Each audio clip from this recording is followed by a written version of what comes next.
Students, my name is Nikita Maheshwari and welcome back to BSc with basics. So आज का lecture हमारा last lecture होने वाला है इस यूनिट का एटॉमिक स्ट्रक्चर का, जिसमें हम पढ़ने वाले हैं ऑफबर्स्ट principle, Hund's rule and Pauli's exclusion principle. जिससे पहले हम अपने लास्ट लेक्चर का एक रिकैप ले लेते हैं, जिसमें हमने कुछ वेव फंक्शंस के बारे में पढ़ा था, जैसे कि normalized wave function, orthogonal wave function and orbital wave function, और कुछ प्लॉट्स के बारे में पढ़ा था।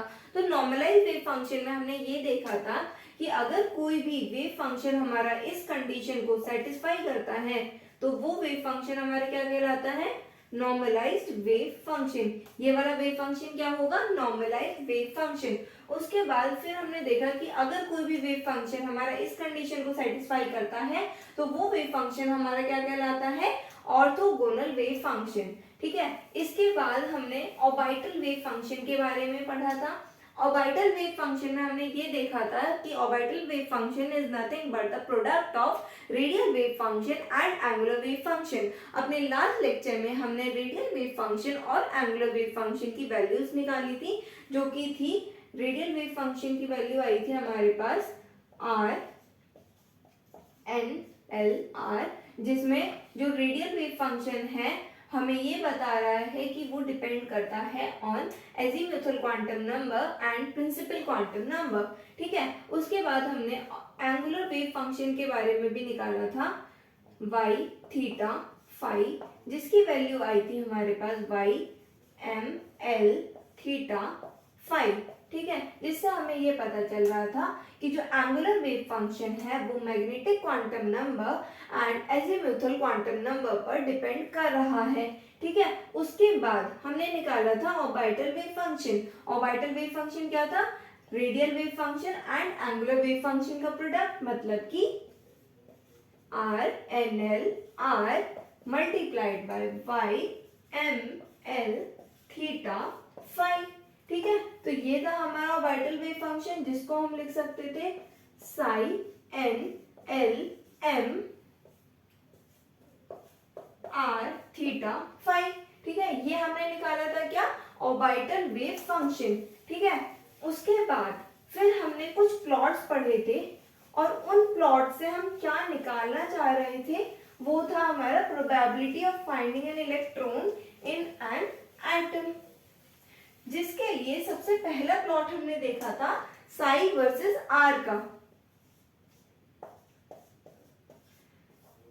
जो साई वर्सेस आर का प्लॉट था उसमें हमने देखा कि प्लॉट हमारा नेगेटिव में भी जा रहा है, और नेगेटिव का मतलब है कि प्रोबेबिलिटी नेगेटिव, लेकिन प्रोबेबिलिटी तो हमारी कभी भी नेगेटिव हो नहीं सकती है। तो इससे हमें ये पता चला कि जो साई है उसकी फिजिकल सिग्निफिकेंस नहीं होती है। इसका मतलब अब हम नेक्स्ट आए फिर साई स्क्वायर वर्सेस आर के ग्राफ पे। जब हमने साई स्क्वायर वर्सेस आर के ग्राफ निकाले तो उससे हमें सही प्लॉट्स मिल गए, जहां से हमने निकाल लिया probability of finding an electron in an atom.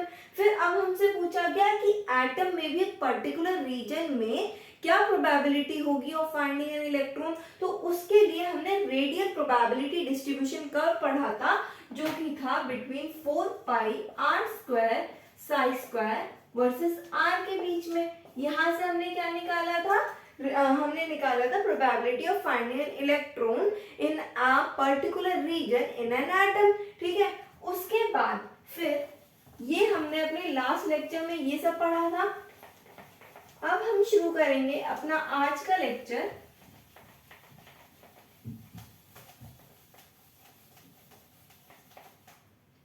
तो आज का लेक्चर शुरू करते हैं, जिसमें सबसे पहले हम पढ़ने वाले हैं ऑफबर्स्ट प्रिंसिपल के बारे में।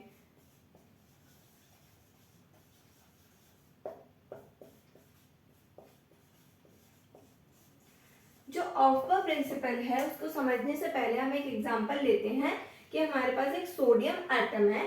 सोडियम एटम में हमें पता है 11 इलेक्ट्रॉन्स होते हैं, और हमें ये भी पता है कि हमारे पास ये सबशेल्स होती हैं जिसमें हम इलेक्ट्रॉन्स को फिल करते हैं। लेकिन अब यहाँ पे हमारा क्वेश्चन ये है कि इन इलेक्ट्रॉन्स को इन सबशेल्स में किस ऑर्डर में फिल करें। किस ऑर्डर में फिल करने का मतलब ये है कि पहले इलेक्ट्रॉन 1s में जाएगा, या 2s में जाएगा, या 2p में जाएगा, या 3s में जाएगा। तो इसके लिए ऑफबर्स्ट प्रिंसिपल के अकॉर्डिंग ये कहा गया था that energy of an sub shell, जो एनर्जी होती है सब शेल की, वो डायरेक्टली प्रोपोर्शनल होती है to N plus L value. जो एन प्लस एल की वैल्यू होती है उसके ये एनर्जी जो है वो डायरेक्टली प्रोपोर्शनल होती है। अब एन प्लस एल वैल्यू का मतलब, एन प्लस एल वैल्यू हमने लास्ट लेक्चर में अपने देखे हैं कि एन होता है हमारा प्रिंसिपल क्वांटम नंबर और एल होता है एजीमुथल क्वांटम नंबर। तो जिसकी भी एन प्लस एल की वैल्यू ज्यादा होगी, मतलब एनर्जी ज्यादा जिसकी होगी, उसको हम बाद में फिल करते हैं, और जिसकी n प्लस एल की वैल्यू कम होती है उसको हम पहले फिल करते हैं। तो यहाँ से हम 1s, 2s, 2p और 3s की n प्लस एल की वैल्यू निकालते हैं, that is 1s, 2s, 2p, 3s। ठीक है, यहाँ से n प्लस एल की वैल्यू निकालें तो n is equal to 1 for 1s, s मतलब कि l इक्वल टू 0, 2s का मतलब 2 plus 0, 2p 2 plus 1, 3s 3 plus 0। इसको डिटेल्ड एक्सप्लेनेशन के लिए आप लास्ट लेक्चर्स देख सकते हैं, उसमें हमने अच्छे से क्वांटम नंबर पढ़ा है, लिंक डिस्क्रिप्शन बॉक्स में गिवन है, आप वहां जाके देख सकते हैं। उसके बाद हम आते हैं हम वापस हमने इस लेक्चर पे जो हम पढ़ रहे हैं। तो यहाँ से हमारी n प्लस एल की वैल्यू आई 1, यहाँ पे आई 2, यहाँ पे आई 3, for 3s it is also 3। ठीक है, अब हमने अभी तो ये देखा था कि जो एनर्जी होती है सब शेल की वो डायरेक्टली प्रोपोर्शनल होती है n प्लस एल वैल्यू के। इसका मतलब अगर हमें फिलिंग करनी है तो सबसे पहले हम 1s को फिल करेंगे, फिर 2s को फिल करेंगे। अब कंफ्यूजन आ गई कि 2p और 3s में से पहले किसको फिल किया जाए, तो इसके लिए ऑप्पो प्रिंसिपल में ये कहा गया है कि जिसके लिए भी n की वैल्यू छोटी होगी, n की वैल्यू छोटी मतलब प्रिंसिपल क्वांटम नंबर की वैल्यू जिस भी सबशेल के लिए कम होगी उस सबशेल को हम पहले फिल करते हैं। इसका मतलब पहले हम 2p को फिल करेंगे, फिर 3s को फिल करेंगे। तो इसकी हम फिलिंग कर लेते हैं, मतलब सोडियम की 11 इलेक्ट्रॉन्स को अब हम कैसे फिल करने वाले हैं वो देख लेते हैं। तो ये हुआ हमारा 1s, 2s, 2p, 3s। और अभी हमने देखा कैसे आई है एनर्जी, 1s की सबसे कम, then 2s, then 2p, then 3s। तो 1s 2, 2s 2, 2p 6, 3s 1। हम ये कर सकते हैं 6, 7, 8, 9, 10, 11 इलेक्ट्रॉन्स ऑफ सोडियम। तो ये हमने इलेक्ट्रॉनिक कॉन्फ़िगरेशन लिखी यूजिंग द ऑफबर्स प्रिंसिपल। अब हम हर एक सबशेल के लिए तो ऐसे निकाल नहीं सकते कि हम एग्जाम में ऐसे बैठ के निकालेंगे हर एक के लिए, इसमें तो बहुत टाइम जाएगा। तो इसके लिए आती है हमारी शॉर्ट ट्रिक जो हम देखते हैं अब। तो अगर हमें गिवन है कि कोई भी सबशेल दे दिया और हमें निकालना है कि n प्लस एल की वैल्यू, वो निकालोगी इन्हें अरेंज करो इलेक्ट्रॉनिक कॉन्फ़िगरेशन को। तो इसके लिए हमारे पास शॉर्ट ट्रिक है, कुछ हम ऐसे लिखते हैं सबशेल्स को।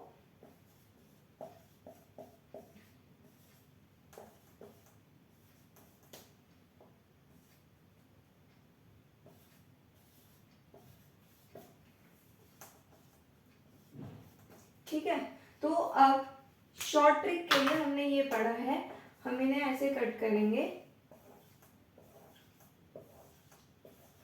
ठीक है, जहां पे एरो पहले कट कर रही है वो होगा लोअर एनर्जी लेवल, उसके बाद हमारे higher to higher to higher ऐसे जाते जाएंगे। तो सबसे पहले आया हमारा 1s, देन आएगा 2s, देन एरो कट कर रही है 2p को, उसके बाद 3s को, उसके बाद 3p,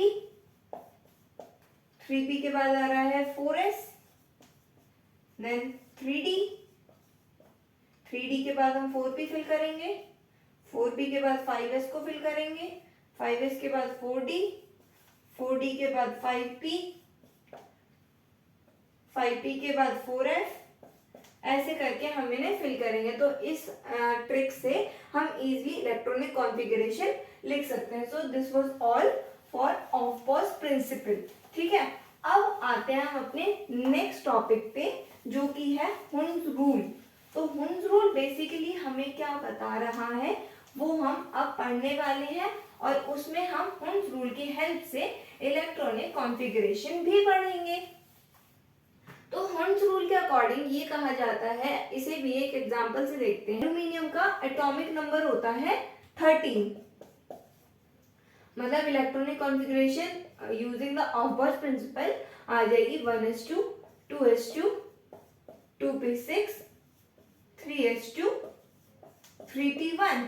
ठीक है, ये आ गई हमारी इसकी इलेक्ट्रॉनिक कॉन्फ़िगरेशन। इसे भी अरेंज कर लेते हैं।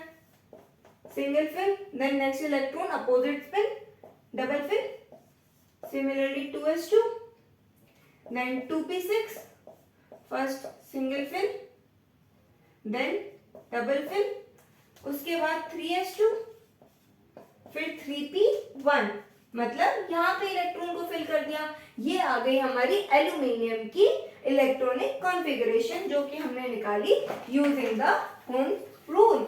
ठीक है, अब चलते हैं अपने इस यूनिट के लास्ट टॉपिक पर, जो कि है पॉलीज एक्सक्लूजन प्रिंसिपल। जो पॉलीज एक्सक्लूजन प्रिंसिपल है उसमें क्या कहा गया है वो अब हम पढ़ने वाले हैं। पॉलीज एक्सक्लूजन प्रिंसिपल के अकॉर्डिंग ये कहा गया कि किसी भी ऑर्बिटल में, मतलब जो सबशेल में ऑर्बिटल होती है, किसी भी ऑर्बिटल में दो से ज्यादा इलेक्ट्रॉन्स नहीं आ सकते हैं। मतलब जैसे ये 1s की ऑर्बिटल है तो इसमें दो ही इलेक्ट्रॉन आएंगे, इसमें कभी भी 3 इलेक्ट्रॉन कुछ ऐसे नहीं लिखे जाएंगे, ये गलत होगा। तो सही कौन सा है, ये। ठीक है, तो यही पॉली एक्सक्लूजन प्रिंसिपल में बताया गया। हम एग्जांपल लेते हैं सोडियम का।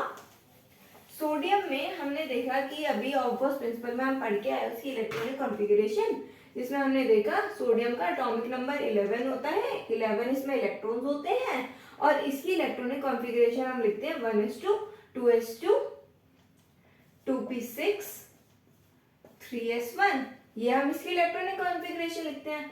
फिर हम हुंस rule of poly exclusion principle से ये हमने लिखी इसकी इलेक्ट्रॉनिक कॉन्फ़िगरेशन।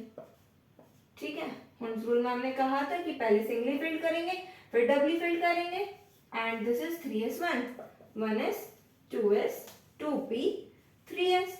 ठीक है, अब पॉली एक्सक्लूजन प्रिंसिपल में हमें ये कहा गया कि कभी भी जो दो इलेक्ट्रॉन्स होते हैं उनके चारों क्वांटम नंबर सेम नहीं हो सकते। मतलब ऐसा नहीं है कि चारों की चारों सेम हो जाए, कोई एक ना एक तो एटलीस्ट डिफर करेगा। ठीक है, तो हम एग्जांपल लेते हैं 2p के इस वाले ऑर्बिटल की, जिसमें हम इसे अलग से बना लेते हैं। ये दो इलेक्ट्रॉन्स, ये दो इलेक्ट्रॉन और ये दो इलेक्ट्रॉन, इसके px ऑर्बिटल का हम एग्जांपल ले रहे हैं। तो px ऑर्बिटल को हम पढ़ते हैं। सबसे पहले px ऑर्बिटल में हम लेंगे पहला वाला इलेक्ट्रॉन। जो पहला वाला अपवर्ड स्पिन वाला इलेक्ट्रॉन है उसके लिए n की वैल्यू क्या है, ये क्या था हमारा 2p। ठीक है, तो n की वैल्यू क्या हो जाएगी 2, l की वैल्यू क्या होगी हमें पता है, ये l की वैल्यू क्या होती है p के लिए 1, m की वैल्यू क्या होगी -1, 0, +1, तो इसके लिए m की वैल्यू क्या होगी -1। और क्योंकि अपवर्ड स्पिन है तो हमने क्या पढ़ा था कि स्पिन क्वांटम नंबर की क्या वैल्यू होती है अपवर्ड स्पिन के लिए +12।